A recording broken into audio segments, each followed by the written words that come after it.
Kalian wajib tahu konsepnya seseorang yang cintanya tidak sungguh-sungguh kepadamu. Maka dia akan berkata, kalau jodoh tidak akan kemana, biarlah waktu yang akan menentukan kita. Padahal Sayyidina Ali bin Abi Thalib berkata, cinta itu tidak bisa dinanti-nanti. Ambil dia dengan penuh keberanian atau lepaskan dia dengan penuh keikhlasan. Jadi tentukan dari sekarang.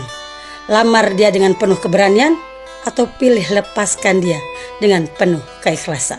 Tidak perlu menjelaskan pada seseorang tentang diri kita. Lakukanlah apa yang baik menurut kita, asalkan tidak merugikan mereka. Biarlah mereka yang menilai. Karena apapun yang kita lakukan, tetap saja ada cacian, tetap saja ada hinaan, tetap saja menjadi bahan gibahan, dan akan tetap mendapat pujian. Yang penting teruslah berbuat baik dan lakukan kebenaran. Karena setiap kebaikan dan sebuah kebenaran tidak perlu pembuktian. Banggalah dengan siapa dirimu. Jangan malu dengan cara orang lain melihatmu. Jadilah dirimu sendiri, karena dokumen asli lebih berharga daripada fotokopi. Kamu dilahirkan untuk jadi apa adanya, bukan harus menjadi sempurna. Karena memang manusia tidak ada yang sempurna. Sekaya apapun seorang suami, tidak bisa menjaminkan istrinya bisa setia. Dan secantik apapun seorang istri, tidak bisa menjaminkan suaminya tidak selingkuh. Yang bisa mencegah semua itu bukanlah harta dan rupa, melainkan rasa takutnya kepada Allah. Sejak lahir sudah disetting untuk menjadi ustadz. Karena dulu waktu almarhumah emak saya mengandung saya dalam perutnya, sakit-sakitan saya, diperiksa oleh dokter, kata dokter ini janinnya ini udah mati di dalam, mau dioperasi, mau dikeluarkan dari dalam perut. Lalu kemudian dibawa kepada seorang kiai ulama, tuan guru, Tuan Syekh Muhammad Ali namanya.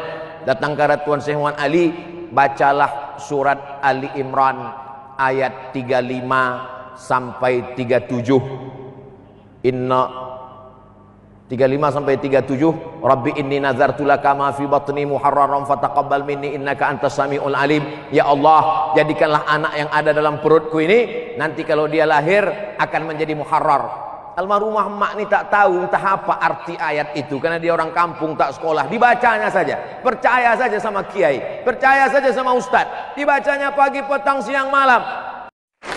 Kalau dipuji orang, Allahu Akbar. Karena kalau kita tidak membesarkan Allah, mengembang lubang hidung kita. Saya kalau dipuji orang kan gitu, Masya Allah Ustadz ini Ustadz yang masih muda dan luar biasa. Terasa itu udah mulai agak-agak membesar. Allahu Akbar. Gitu ya.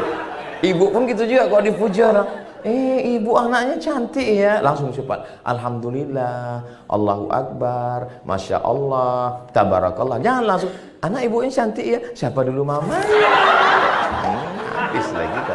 Orang yang paling jelek perilakunya adalah, pertama, ketika dia marah kepadamu, maka semua kebaikanmu dia hilang. Kedua, setelah itu dia bukakan segala rahasiamu, dia lupa bahwa engkau dulu ada pernah hubungan baik. Dan yang paling mengerikan yang ketiga, dan dia buat kata-kata yang sebenarnya tidak ada pada diri. Percayalah, suatu hari nanti akan ada seseorang yang akan menerimamu dalam kondisi apapun.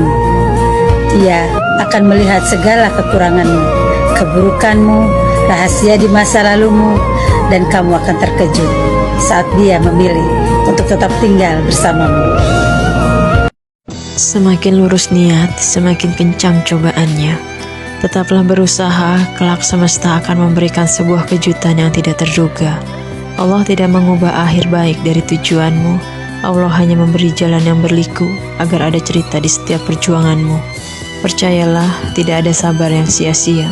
Allah lebih tahu apa yang terbaik bagimu. Semakin tua usia, semakin aku menyadari bahwa aku tidak butuh perselisihan, perdebatan, drama, dan juga tekanan dalam hidup.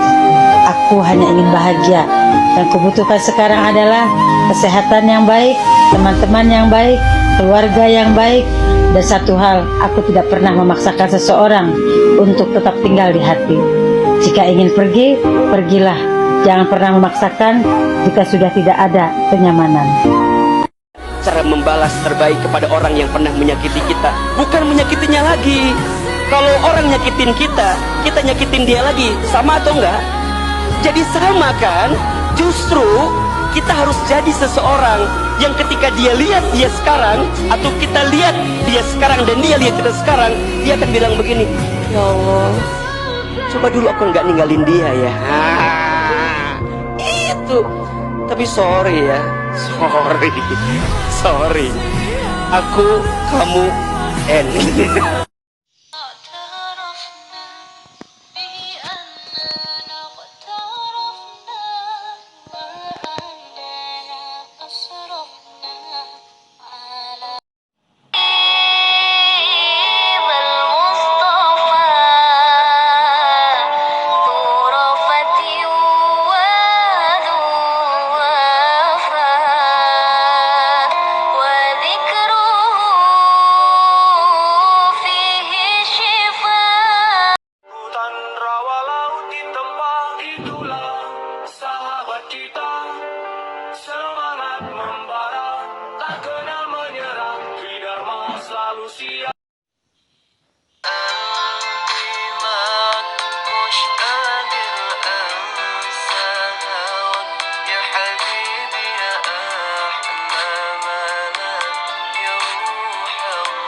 Tiga hal yang sangat mahal dari orang-orang yang lemah.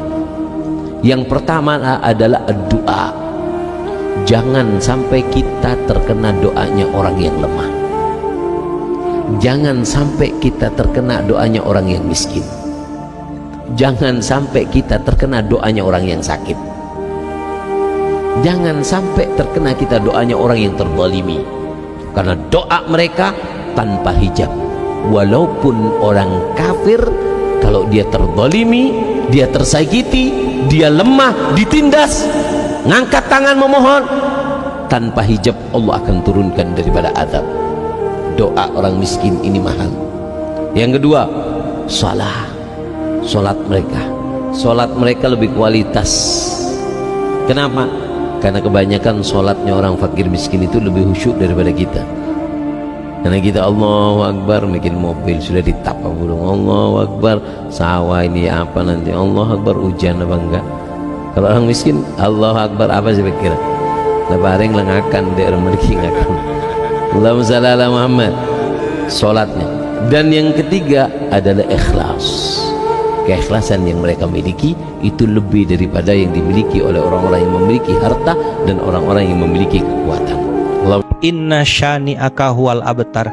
Dia yang membencimu, dia yang terputus dari rahmat Allah. Dia yang membenci, dia yang bunuh diri. Jangan pernah nyimpan dendam. Sesakit apapun antum, maafkan. Lalu bilang sama Allah, ya Allah, saya memaafkan dia karena engkau. Kalau ada orang yang pernah datang di hidup kita, kemudian dia pergi meninggalkan kita, berarti dia bukan orang yang terbaik untuk kita. Maka teman-teman nggak bisa bilang begini, tapi dia terlalu baik. Kalau dia ninggalin kita, berarti dia nggak baik untuk kita. Betul apa betul? Jangan sakiti hatimu sendiri dengan kalimat-kalimat yang menghancurkan dirimu sendiri. Kalau bukan kita yang bangga sama ciptaan Allah dalam diri kita, siapa lagi? Betul apa betul? Jangan sakit untuk kedua kalinya. Udah mah orang menyakiti kita, dirimu menyakiti dirimu sendiri. Maka seringkali saya bilang gini, kalau ada yang menyakitimu, berarti kita emang gak pantas untuk dirinya. Kita terlalu baik untuknya, dan dia terlalu buruk untuk kita. Kamu tidak akan bisa mencintai bulan tanpa malamnya, tidak akan bisa mencintai matahari tanpa panasnya, dan tidak akan bisa mencintai langit tanpa hujannya. Itu artinya, jika kamu mencintai seseorang, maka kamu harus menerima segala kelebihan dan kekurangannya, seperangkat dengan watak-watak jeleknya, dengan egoisnya, dengan pemarahnya, dengan cemburunya. Jangan coba-coba main hati jika fase ini tidak bisa kamu lewati. Tanda orang bahagia, kata Nabi, 4. Pertama, orang yang selalu ingat kepada kesalahan yang pernah dia lakukan, sehingga pada saat akan melakukan kesalahan yang baru, dia mikir-mikir. Yang kedua, tanda orang bahagia itu orang yang selalu melupakan kebaikannya. Dia anggap dirinya belum pernah berbuat baik, sehingga di mana ada kebaikan dia tidak bisa ikut, dia merasa sangat rugi. Yang ketiga, tanda orang bahagia, dalam urusan dunia dia lihat ke bawah, sehingga timbul rasa syukurnya. Dengan cara itu jiwanya akan lapang, hidupnya akan tenang, dan dia tidak pernah ingkar kepada nikmat yang diberikan Allah. Sebaliknya yang keempat, tanda orang bahagia itu dalam urusan akhirat dia lihat ke atas. Kalau dia bisa sholat, kenapa saya tidak? Itu, ya Jibril. Jibril menjawab, mereka adalah manusia yang semasa hidupnya memakan daging manusia. Adapun yang dimaksud dengan pemakan daging di sini adalah para pelaku gibah. Hal ini selaras dengan Quran surat Al-Hujurat ayat 12 yang berbunyi, dan janganlah sebagian kalian menggibahi sebagian yang lain.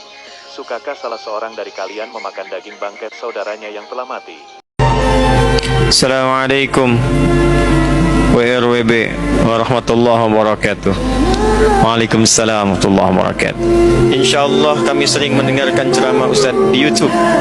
Apakah kami yang hari ini alhamdulillah hadir diakui santri Ustaz? Dan apakah nasab kami sampai pada Rasulullah SAW? InsyaAllah. Yang ikut kajian online, offline, yang tersambung kajiannya, terkambung hatinya, mau mengamalkan, InsyaAllah menjadi bagian dari santri kami. Sepanjang satu, mau menjadikan ilmu yang didapatkan untuk membangun ketaatan kepada Allah. Satu. Yang kedua, saling menjaga, mendoakan dalam kebaikan dan tidak mengumbar aib. Yang ketiga, menggunakan ilmu yang didapatkan untuk membangun kemaslahatan dalam berkehidupan, berkhidmat. Kalau memang sudah waktunya, punya rasa, ada ketertarikan, sampaikan. Jangan banyak dipendam lama-lama. Setan bermain nanti di situ. Ya, Quran surah ke-49 ayat 13. Ta'aruf di situ. Ta'aruf, saling di situ. Awas, hati-hati. Ini bukan dari sisi laki-laki saja. Memang umumnya laki-laki mencari, tapi perempuan pun suka ngintip-ngintip. Bukankah Sayyidah Khadijah memperhatikan Nabi SAW? Ya, bukan Nabi yang memperhatikan Sayyidah Khadijah. Nabi diperhatikan Sayyidah Khadijah. Jalan dengan pembantunya, asistennya Maisarah, diceritakan Rasulullah Muhammad itu begini sallallahu alaihi wasallam. Diperhatikan lagi oleh Sayyidah Khadijah setelah mantap dengan akhlaknya Muhammad sallallahu alaihi wasallam. Kata beliau, tolong sampaikan utusan kepada pamannya agar berkenan melamar saya. Makanya buat para perempuan, ketika ada yang datang melamar, ingin berta'aruf, ingin membangun satu hubungan, perkenalan yang lebih dalam lagi, komitmen yang lebih serius lagi untuk membangun rumah tangga, kata Rasul apa pesannya? Idza ja'akum man tardawna dinahu wa khuluquhu fazawwiju. Kalau ada laki-laki yang datang, agamanya bagus, akhlaknya bagus, bertanggung jawab, insya Allah ini dua-duanya kalau nyatu nih, akhlaknya bagus, ya, agamanya bagus. Amin, ini jadi doa ya. Amin. Jadi kalau melihat seorang, pertimbangannya ketika ta'aruf itu jangan lagi tampang, jangan lagi harta, jangan lagi nasab. Walaupun Rasul pernah mengatakan tungkahul mar'ah li arba'in, ya. Nikahi perempuan, begitu juga perempuan ketika menikahi laki-laki, lihat karena 4 perkara. Hartanya, tampannya, cantiknya, nasabnya, tapi yang paling penting fazfar bizatid taribat siat. Pilih yang paling baik agama. Ya, orang yang paling cepat dapat hidayah adalah orang yang paling mudah menerima nasihat. Sebaliknya orang kalau dinasehati, dia ngelawan, nyangkal. Kebiasaan dia untuk sulit menerima al-haq, kebenaran. Allah mengujimu dengan apa yang paling kamu cintai. Hartamu, keluargamu, pekerjaanmu. Dan Allah mengujimu dengan apa yang paling kamu takuti. Kamu takut miskin, takut tidak makan, takut begini, takut begitu. Tapi ingat, Allah tidak akan menempatkan kamu di dalam situasi yang tidak bisa kamu atasi. Percayalah kepada Allah. Di setiap langkah, di mana ada kemauan, di situ pasti ada jalan. Apapun yang terjadi kepadamu, biarkan terjadi atas izinnya. Insya Allah akan Allah ganti dengan kemudahan.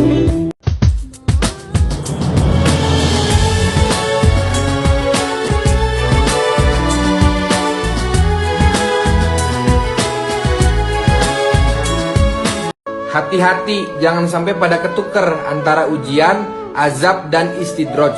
Ujian itu musibah yang datang meskipun kamu rajin beribadah. Tujuannya untuk menguji istiqomahnya kamu dalam ibadah.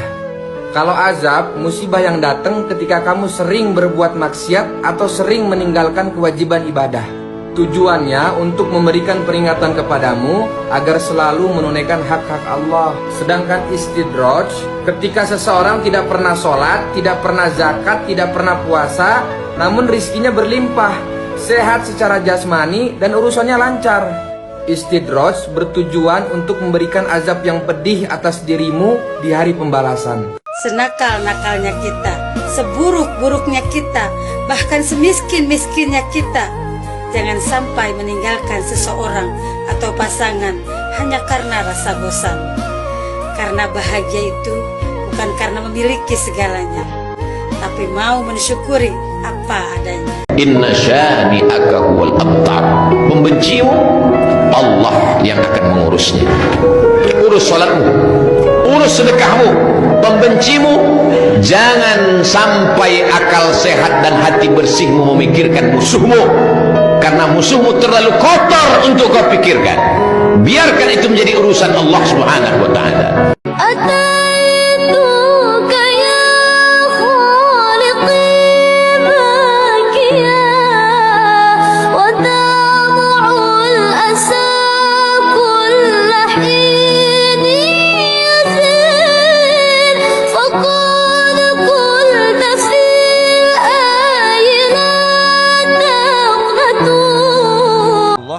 Mengajarkan kepada kita jangan bergantung pada sebab akibat, bergantunglah kepada penyebab semua akibat. Ya, jangan bergantung kepada sebab akibat, bergantunglah kepada penyebab semua akibat, yaitu Allah Subhanahu wa ta'ala. Jadi muslim nomor satu adalah pasrah, nyerah, dan hanya mengandalkan Allah Subhanahu wa ta'ala. Itu artinya muslim. Menyerah di hadap kekuasaan Allah, menyerah di hadapan rezekinya Allah, menyerah di hadapan kemuliaannya Allah, hanya bergantung dan mengandalkan Allah Subhanahu wa ta'ala.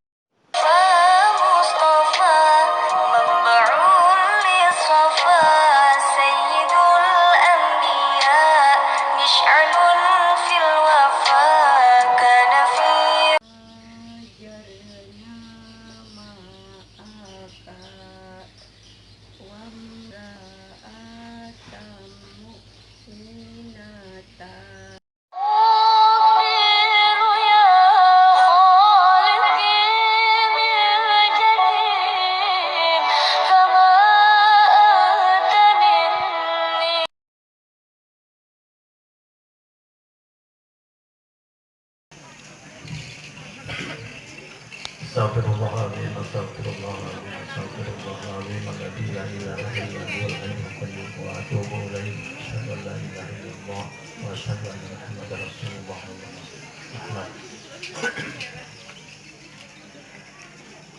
Bismillahirrahmanirrahim. Usikum wa nafsi bi taqwallah. Uzawwijuka ala ma amara Allah bihi min imsakin bil ma'rufin aw tasrim bi ihsan. Handoko Setiawan bin Jemono, saya nikahkan Selvia Veronica binti Arlan dengan engkau, yang mana bapaknya selaku wali nikah telah mewakilkan kepada saya dengan maharnya seperangkat alat tolak dan uang 1.100.523 rupiah tunai. Saya terima nikahnya Sylvia Veronica binti Arlan dengan maharnya seperangkat alat sholat dan uang 1.100.523 rupiah dibayar tunai. Bagaimana saksi?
Astagfirullahaladzim, astagfirullahaladzim, astagfirullahaladzim, alladzi la ilaha illa huwal hayyul qayyum wa atubu ilaihi, asyhadu an la ilaha illallah wa asyhadu anna Muhammadar Rasulullah.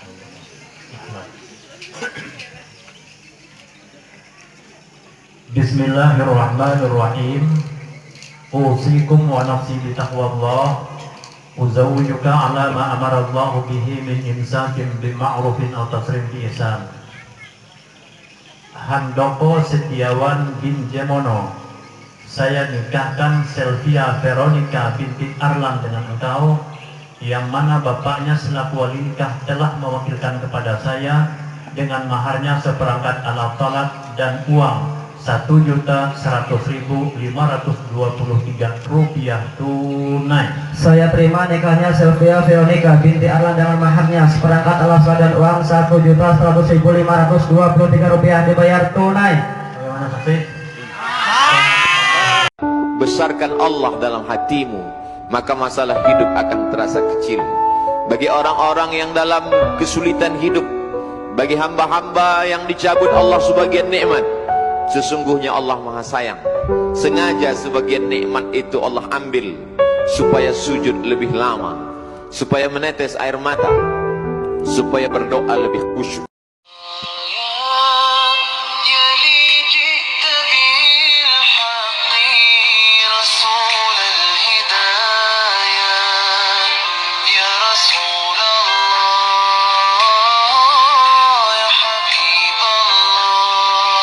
Kalau Allah sudah mengatakan dosa sebesar apapun kamu, saya ampuni. Pernah mabuk, pernah zina, pernah salah, silahkan ke sini mendekat, saya ampuni kamu. Kalau Allah sudah memberikan itu semua, kita nggak mau juga minta ampun, dengan cara apa lagi mesti diampuni? Seseorang menjadi pintar karena dia sering belajar. Seseorang menjadi paham akan sebuah persoalan sebab dia juga pernah mengalami. Seseorang menjadi dewasa dalam menghadapi problema karena dia pernah melewati. Percayalah, seseorang yang terlihat kuat adalah dia yang dibentuk dari hal-hal yang menyakitkan. Apa yang harus kita sombongkan di dunia ini? Uang, rezeki dari Allah, harta akhirnya ditinggal juga, paras rupa pada akhirnya tua juga, teman banyak di alam kubur sendiri juga. Terkenal tidak akan selamanya, pandai hanya titipan dari Allah. Pangkat di akhirat tidak berguna, derajat di mata Allah tidak ada artinya, hanya amal ibadah yang akan menolong kita pada akhirnya. Ternyata ketenangan bukan didapat karena makanan, karena ketenangan bukan di perut, ketenangan bukan didapat lewat minuman, karena ketenangan bukan di tenggorokan leher, tapi ketenangan berada di dalam hati. Di mana letak tenang? Ayatnya dibacakan ananda kita tadi, huwallazi anzala sakinata, dia yang menurunkan ketenangan. Kemana? Fi qulubil mu'minin, di dalam hati orang beriman.